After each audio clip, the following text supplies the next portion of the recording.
Hello, we welcome you to today's Bible studies of the Banking Blessings Ministry.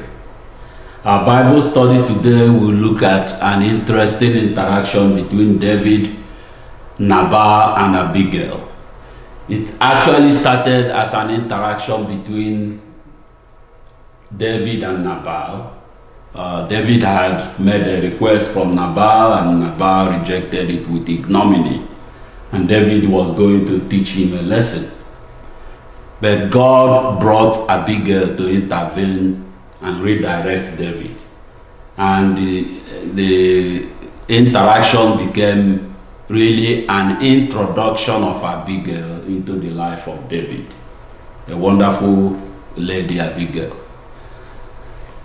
We will learn, as I said earlier, that David became angry with Nabal because he sent his people to Nabal. Nabal is a very rich man in that region at that time, had a lot of goats and sheep, and it was sheep-shearing ceremony.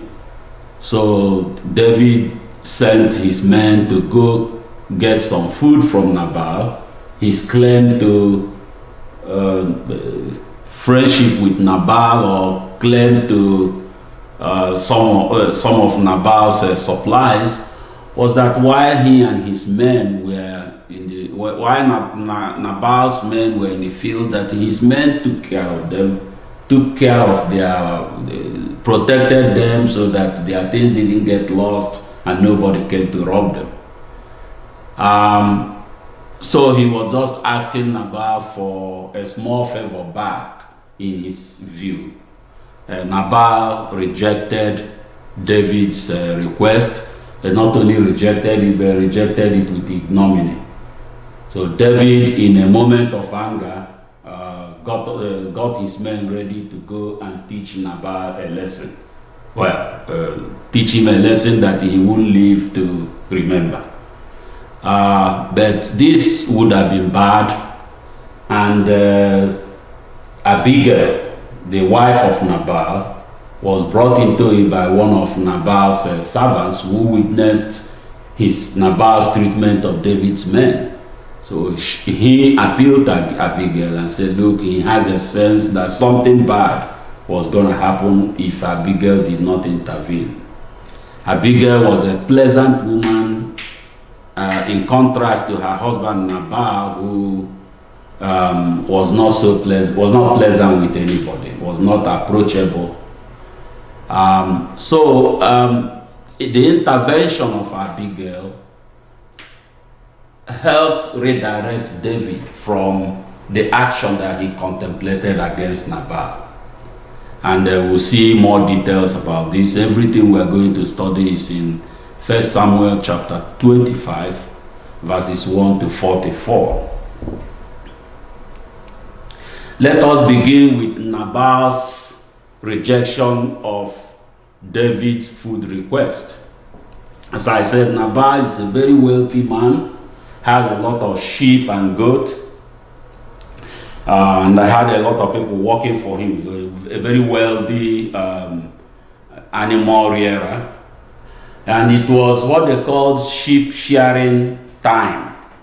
Sheep-shearing time is when their workers take out the wool, cut out the wool from the body of the sheep. This was done for the benefit of the sheep, of course, so that they could breathe better.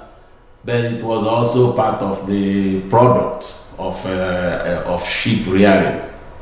But because they have a lot of people working at the same time and they were basically kind of harvesting, this was treated like a festival time. The owner of the farm will make a lot of bread and kill animals, butcher animals for the people that are working for him. So David knew that such a festival was going on, and while they were in the field, they had protected Nabal's men, protected them so that they never lost anything when David and his men were around, and they never had a fear of being attacked by anybody. So because of that, David believed that Nabal could help them back with a little food supply. So he sent his men to go request food supply from Nabal. And we read in the Bible that David actually sent a message of goodwill to Nabal, expecting something in return. Instead, Nabal was very rude. Say, who is this David anyway? Servants are running away from their masters these days, because this was a time that David was on the run from Saul. So Nabal used that to take a swipe at David. There are too many servants these days running away from their master. Who is this David anyway, and why should I give him my food? So with that insult, he sent David's men away without anything. Let us read about this in the Word of God from 1 Samuel chapter 25, verses 2 to 8. 1 Samuel chapter 25. A certain man in Moab, who had property there at Carmel, was very wealthy. He had 1,000 goats and 3,000 sheep, which he was shearing in Carmel. His name was Nabal, and his wife's name was Abigail. She was an intelligent and beautiful woman, but her husband, a Calebite, was surly and mean in his dealings. When David was in the desert, he heard that Nabal was shearing sheep, so he sent 10 young men and said to them, "Go up to Nabal at Carmel and greet him in my name. Say to him, 'Long life to you, good health to you and your household, and good health to all that is yours.' Now I hear that it is sheep-shearing time. When your shepherds were here with us, we did not mistreat them, and the whole time they were at Carmel, nothing of theirs was missing. Ask your own servants, and they will tell you. Therefore, be favorable towards my young men, since we come at a festive time. Please give your servants and your son David whatever you can find for them." Please give your servants and your son David whatever you can find for them. As I said earlier, Nabal refused. And it's not only that he refused, he insulted David. And then, of course, refused his request. Let us read about this, verses 9 to 11. When David's men arrived, they gave Nabal this message in David's name. Then they waited. Nabal answered David's servants, "Who is this David? Who is this son of Jesse? Many servants are breaking away from their masters these days. Why should I take my bread and water and the meat I have slaughtered for my shearers and give it to men coming from who knows where?" Yeah, why should I take my bread and water and the meat I have slaughtered and give it to men that we don't know? And with that, he sent them away. He didn't give them anything. Well, when David had, of course, the servants went back and told David what happened. And when David heard this, he was furious. He was furious. He felt really insulted. And we will see here that the feeling of insult, the feeling that you've been insulted, is one of the ways the devil gets into somebody. Because when you feel insulted, you tend to react. Instead of thinking about what is happening, you tend to react, you tend to lash out, you tend to do things that are not really called for. So in this case, David, the great man that we've been studying, that always thinks about what he does. In this particular case, he was overtaken by anger. And all he did was, he picked up his 400 men. He had 600 men with him at that time, so he took 400 and left 200 behind. And his intention was to go and destroy Nabal and Nabal's household.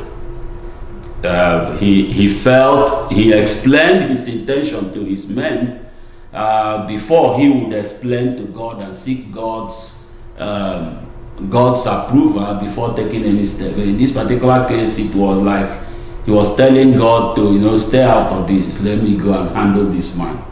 So he explained to his men. He said, look, they watched over Nabal's property while Nabal's shepherds were with them in the desert, in the wilderness. That at the time they took very good care of them. Nothing of theirs got lost. And now Nabal has paid him back evil for good. and that he was going to deal with him because of that. Let us read about this in the Bible. 1 Samuel 25, verses 12 to 13 and 21 to 22. 1 Samuel chapter 25. David's men turned around and went back. When they arrived, they reported every word. David said to his men, "Put on your swords." So they put on their swords, and David put on his. About 400 men went up with David, while 200 stayed with the supplies. David had just said, "It's been useless, all my watching over this fellow's property in the desert, so that nothing of his was missing.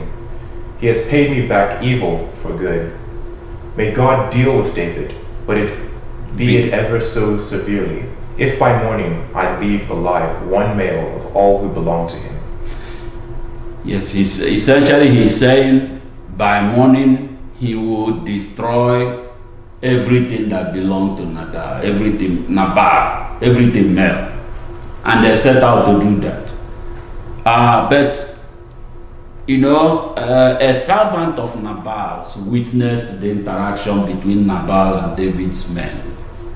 And this servant felt that something bad. He knew that these people took care of them when they were in the wilderness. That really all they asked for was a little food, and that Nabal could have given it to them to return the goodwill that was shown to his men.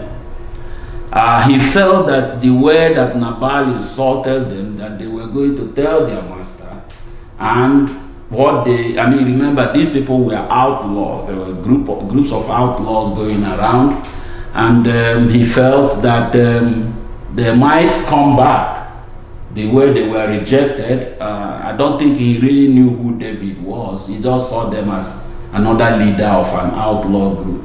So he felt that they would come back, and he reported this to Nabal's wife Abigail. He told her, said, "Look, you need to do something, because if you don't do something, I have a feeling that something bad is going to happen to our master and his household." Well, let us read about this in 1 Samuel 25, verses 14 to 17. 1 Samuel chapter 25. One of the servants told Nabal's wife Abigail, "David sent messengers from the desert to give our master his greetings, but he hurled insults at them. Yet these men were very good to us.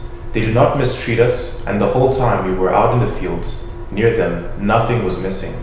Night and day, they were a wall around us all the time we were herding our sheep near them.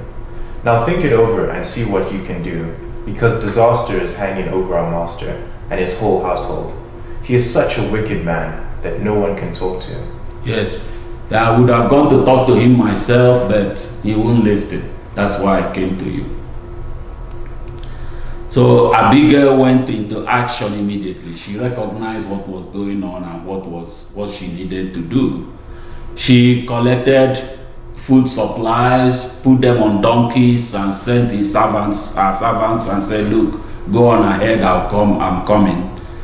Then when she met with David, she pleaded that David should allow her to take responsibility for her husband's actions. She requested permission to speak to David. She said, give me some time to talk to you, to explain to you what is going on. He said, "Please disregard Nabal's foolishness." That his name Nabal actually means fool, and folly, that folly goes with him. So we are going to get into her plea, but this is first asking David for an audience. Please let me talk to you. And the way they talk to each other is she addressed David as in third person. So instead of saying, "Let me talk to you," she said, "Let your servant speak to her master being David." 1 Samuel 25, 18 to 19 and 23 to 25. 1 Samuel chapter 25. Abigail lost no time. She took 200 loaves of bread, 2 skins of wine, 5 dressed sheep, 5 seahs of roasted grain, 100 cakes of raisin, and 200 cakes of pressed figs, and loaded them on donkeys. Then she told her servants, "Go on ahead, I'll follow you." But she did not tell her husband Nabal. When Abigail saw David, she quickly got off her donkey and bowed down before David, with her face to the ground. She fell at his feet and said, "My lord, let the blame be on me alone. Please let your servant speak to you. Hear what your servant has to say. May my lord pay no attention to that wicked man Nabal. He is just like his name. His name is Fool, and folly goes with him. But as for me, your servant, I did not see the men my master sent." Yeah, I wasn't there when your men arrived. I did not see them. So, but please hold me responsible for everything. Don't hold my husband responsible because he's foolish. Then Abigail, David, of course, agreed to listen to her, and then she pleaded with David. We're going to look at her plea carefully. It consists of 4 parts. First, she asked for forgiveness. Then she asked David. She counseled David. She advised David and said, "Look, all along people have known you as a man with clean hands. Don't take this action because it will soil your reputation." So she advised David. The next thing, she prayed for David and she prophesied for David. Let us look at this one by one. First, Abigail asked for forgiveness. We read that from verses 27 and 28. "And let this gift which your servant has brought to my master be given to the men who follow you. Please forgive your servant's offense, for the Lord will certainly make a lasting dynasty for my master. Because he fights the Lord's battles, let no wrongdoing be found in you as long as you live." Yes, focusing on her forgiveness here. First, she presented the gift she brought, and then she asked, "Please forgive your servant's offense, for the Lord will certainly make a lasting dynasty." She prayed. We're going to look at this more because this is part of her prayer for David. But the first thing she did definitely was ask for forgiveness. Then the next thing she did was she advised David. She counseled David. She said, "Look, you have clean hands. You have a very clean and pure reputation. People know you to be a good man. Don't bring this in your name." Let us read about this. Several verses, verse 26, 28, and 30 to 31. "Now since the Lord has kept you, my master, from bloodshed, and from avenging yourself with your own hands, as surely as the Lord lives, and as you live, may your enemies and all who intend to harm my master be like Nabal. Please forgive your servant's offense, for the Lord will certainly make a lasting dynasty for my master, because he fights the Lord's battles. Let no wrongdoing be found in you as long as you live. When the Lord has done for my master every good thing he promised concerning him and has appointed him leader over Israel, my master will not have on his conscience the staggering burden of needless bloodshed or of having avenged himself. And when the Lord has brought my master success, remember your servant." Yeah, she's appealing to something here. She said, "Look, you have a reputation. Don't soil that reputation. Don't spoil it with this thing." And then he's saying, "Look, you have bigger things coming. You are going to be made king of Israel. You don't want people to see any wrongdoing in your history, because that will discourage them. That will reduce their loyalty to you." Then he said, "You also don't want this in your conscience. You don't want this needless bloodshed or this thing of having avenged yourself. Leave the Lord to avenge for you. Don't avenge yourself. Don't leave this bloodshed in your conscience." So she gave Nabal 2 pieces of advice. One is, let no wrongdoing be found in you by your people. And then secondly, don't bring this onto your conscience. Your conscience is clear. Don't let it be that there is something you will look back and regret. The other thing she did, of course, was she prayed for David. And we've actually seen parts of the prayer, but we're going to repeat it, because as she was talking to David, she was asking for forgiveness, she was advising David, she was praying for David, and she was prophesying for David. We're looking at these individually, so that's why we're repeating some of the verses, that it helps us understand what was going on there. Now since the Lord has kept you, my master, from bloodshed, and from avenging yourself with your own hands, as surely as the Lord lives, and as you live, may your enemies and all who intend to harm my master be like Nabal. Even though someone is pursuing you to take your life, the life of my master will be bound securely in the bundle of the living by the Lord your God. But the lives of your enemies he will hurl away as from the pocket of a sling.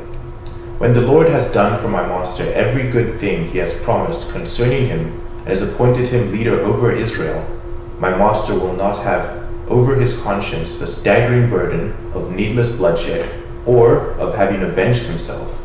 And when the Lord has brought my master success, remember my servant. So he prayed for David.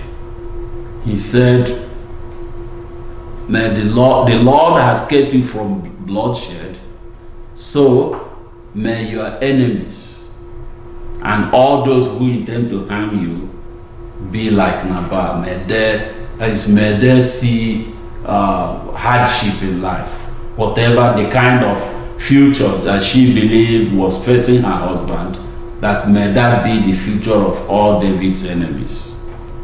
Now he made a reference to the fact that Saul was pursuing David around. He said, even though there is someone pursuing you, trying to take your life, but your life will be bound securely in the bundle of the living. But the lives of your enemies, the Lord will all aware as if from the pocket of a sling. Then she prayed for David that may the Lord complete what he promised David, that David will become the king of Israel.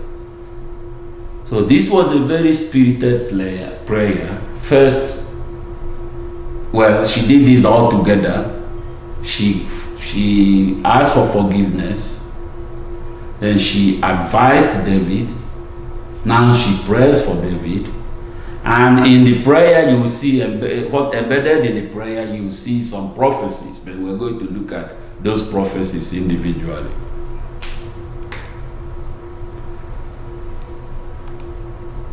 So Abigail prophesied for David, and let's read that, verses 28 and 30. Amen. Please forgive your servant's offense, for the Lord will certainly make a lasting dynasty for my master, because he fights the Lord's battles. Let no wrongdoing be found in you as long as you live. When the Lord has done for my master every good thing he has promised concerning him, and has appointed him leader over Israel. Okay, we didn't put verse 31 to complete that sentence, but you could see she's prophesying for him here. First, she said that the Lord will make a lasting dynasty for him, for David. She kept calling David my master. The Lord will certainly make a lasting dynasty for my master, because he, that is David, fights the Lord's battles. Then secondly, he said the Lord will do everything he has promised to David, and would appoint him leader over Israel. So these were important prophecies that were embedded in her prayers and were mixed with her advice to David and her plea for forgiveness. When she's done, David was really impressed, because what is happening here is that she was bringing David back. She was bringing his mind back. David was going to commit really a crime. He was going to kill this man because the man didn't refuse. The man insulted him. And this is a man we know that whenever he needed something, he talked to God first. When he wanted to go to battle against Philistines, he asked God, should I go after these people? when he was the classic one we studied recently, when he was about to confront Goliath, he prayed. He prayed, even though his prayer was also the battle cry. He made a case why he was going to do this and how his action would portray the image of God, would convey the image of God, would convey an understanding of God to all those that will witness his actions. So this is somebody that thought about the implications, how his actions would affect people's feeling of God and what God will think about his action. But in this particular case, he was going to take leave from God. He was going to just go do it and maybe later on pray. But God said no. God sent Abigail. After Abigail has made her plea, which we have seen was in 4 parts, it was asking for forgiveness, advising David, praying for David, and prophesying for David. After that, David got his senses back, realized that this was not something he should do, and realized that God had walked through this lady Abigail to bring him back to his senses. So he started by thanking God for Abigail. He said, "Thank God, I thank you, Father, for sending this lady to come and talk to me." Then he blessed her and told her that he has accepted her request. And then he explained what has happened. He said Abigail kept him from self-vengeance and needless bloodshed. Going to go teach Nabal a lesson was vengeance. He was going to take vengeance because he felt Nabal insulted him. He was going to destroy everything that belonged to Nabal. So he confessed this to Abigail. And then he said he would have done this if Abigail had not met him on the way. That if Abigail had not met him, by morning there would have been nothing of Nabal left. So he fully confessed to Abigail what he had intended to do, and thanked Abigail for coming to stop him, but most of all, thank God for sending Abigail to stop him.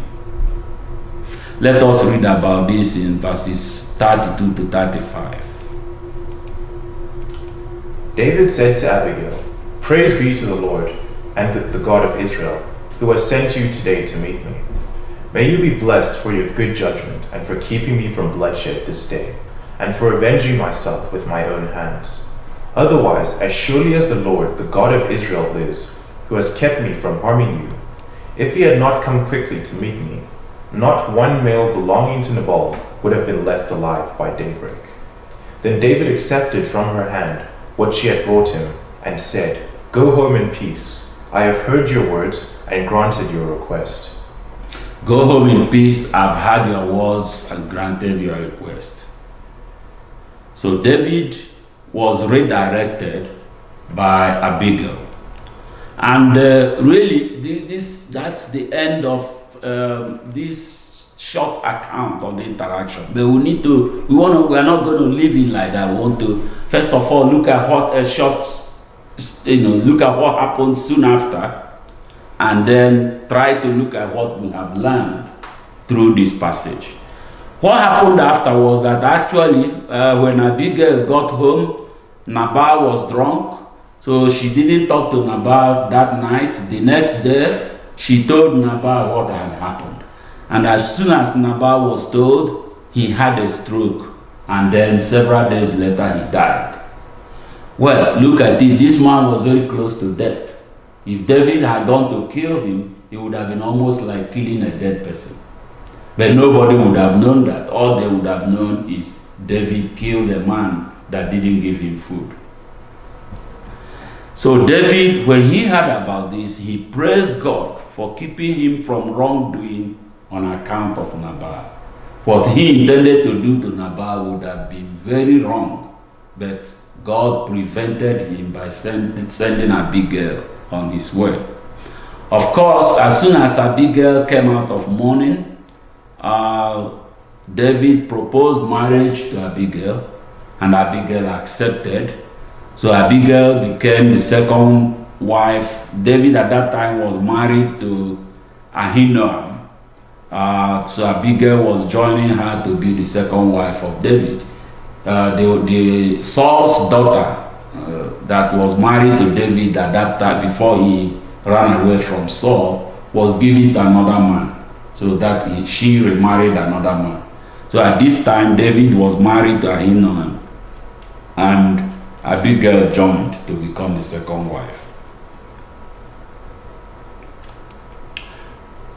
What have we learned? Well, we've learned that David intended to destroy Nabal because Nabal insulted him and refused him a modest request for food. You don't kill people because they refuse to give you their food. After all, the food belongs to Nabal, it didn't belong to David. But more important, even if Nabal did something bad, normally David would consult with God, will ask God, should I go after this person? He has done it several times when really he had a very strong reason to go to battle. But first he asked God, should I go? So in this case, he didn't ask, he was taking leave of God. He explained his actions to his men, but his men are not God. He was simply telling them to do whatever he told them to do. So he was simply telling them so that they knew why he was going to do it. David did not evaluate how his action would affect what people thought of God. This was one of the things he did very well in previous situations, evaluating actions to determine that they will convey the image of God to the people that will be affected. In this case, he did not do it. He did not bother to talk about how his action might appear to God. He didn't think about this. Now remember that what is causing all this is anger. This is what happens when you act in anger. You don't really think about what is right or wrong. All you know is you are angry and you are acting. Your anger is driving you into action. You are reacting. You are not responding to the situation. Reacting to a situation is where you just act on impulse. In this case, that's what David was about to do. But responding to a situation is when you think about it, evaluate it, think about who did it to you, think about what you might accomplish. Because at times you see a situation, it's not that you run away from battle, but when you are going into battle, you think about how that battle will help you convey information about God to the people that will be involved in the battle or the people that will witness the battle. So you think, you evaluate actions before you take them, and that is called responding to situations. Response is characterized by careful deliberation before taking the action. And that careful deliberation will always include a prayer, so that you are asking God, you are telling God what you are about to do and trying to justify it based on what you know that He created us to do. In this case, Nabal did not do it, but God positioned people to provide David an opportunity to redirect himself. Remember, they didn't force David to redirect. After Abigail talked to him, he could have said, okay, I had a woman, but your husband did it and now he's going to get it. So what God presents to you is an opportunity for redirection. It is up to you what you do with the opportunity. In this case, the opportunity came through Nabal's servant, because he went to Abigail and explained the situation to Abigail. Then the opportunity came to David through Abigail, who came and talked to David directly. Used those powerful arguments. You don't want people to associate you with any wrongdoing. You are going to be king of Israel.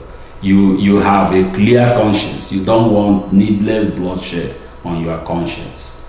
So she told all this to David, prayed for David, prophesied for him. And that she was really an angel sent to David. And David listened. For his own good, he listened. If he didn't listen, I don't know what would have happened. It's possible that he would not have reigned in Israel the way that we know that he reigned. But he listened. So let us see what David would have done wrong. Several generations later, the Apostle Paul wrote a letter to Romans in chapter 12, verses 17 to 21. We're not going to read it from the Bible, but I have paraphrased it here, the information. So it says, the first thing it says, do what is right in the eyes of everybody. What is right in the eyes of everybody means that do what conveys the image of God. What helps you project yourself as a representative, as God's representative, which is what He created you to do.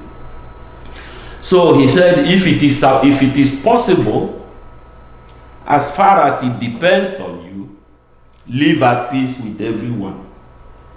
If it is possible means explore all possibilities for peace. Don't just say, Paul said if it is possible and it's not possible. Well, it is very unlikely that if you explore all possibilities, you will not find a possible way of making peace. So Paul said, explore all possibilities, and then he said, do the things that depend on you. That's what he means when he said, as far as it depends on you, which means there are things you can do irrespective of what the other person does. So do the things you can do. Forget about whether the other person is doing something good or doing something bad. In this case, David, what he needed to do was simply ignore Nabal and say, okay, he didn't give us food. Well, let's find another source of food. The fact that Nabal didn't give him food was wrong. Nabal should have given him food since his men took care of Nabal. But that does not justify him going to do anything to Nabal. Then Paul also told the Romans, he said, leave revenge for God. So let God take care of revenge on your behalf. Don't avenge with your own hands. David should not have thought of going to kill Nabal because Nabal did not give him food. That is self-vengeance. Leave God to take care of vengeance for you when it is necessary. Then he said, if your enemy is hungry, give him food. If your enemy is thirsty, give him something to drink. In other words, he said, your responsibility as a human being is really to provide basic needs to other people. That's what God created you to do. So if you see somebody that is hungry or is thirsty, forget about whether the person is your enemy. Provide those things. Do what you can to provide those things. Then he said, do not be overcome by evil. Instead, overcome evil with good. So David was going to go give evil back for evil. But Paul is told us to the Romans that, look, what you should do is try to overcome that evil by doing something good. And these things all taken together, the last bullet there is not part of Paul's letter, but it really kind of sums it up. It's telling us that another best person's evil will not excuse your own. You cannot say, oh, somebody did something bad to me, so I have a right to go do something bad in return. Remember, in one of our previous lessons, we talked about breaking the chain of retaliation. Be the person to break that chain. Somebody does something bad to you, you retaliate, the person retaliates, and you retaliate again, and it sets up a cycle that ultimately ends in the two of you killing each other. But if you become the person that breaks the cycle, then what you will do is ignore the evil and do something good in return. That's Paul is saying, if your enemy is enemy, he said, not your friend. If your enemy is hungry, give him food. If your enemy is thirsty, give him something to drink.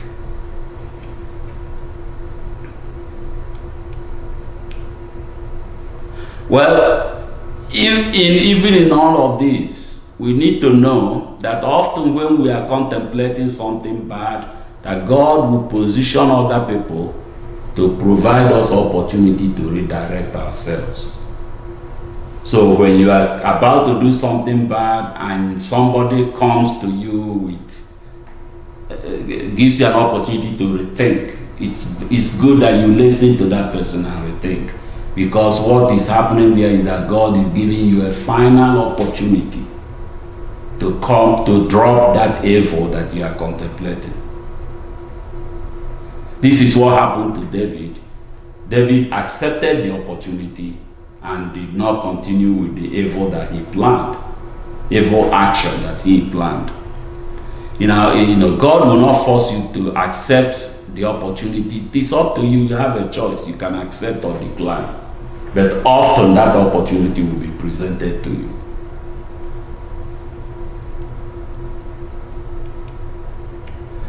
And one thing we need to, before we conclude this passage, we need to see that this passage conveyed its message to us within a cultural context of the people that were involved, within the environment that existed for the people at that time. And that cultural context, for instance, we talked about sheep-shearing time. It meant something for those people that time. But for us today, for instance, living in San Antonio, we don't know what that means. There is this thing, Abigail remarried David after her husband died. That's really part of what occurred in their culture at that time. Abigail becoming a second wife to David, joining Ahinoam, that's part of the cultural context of the people.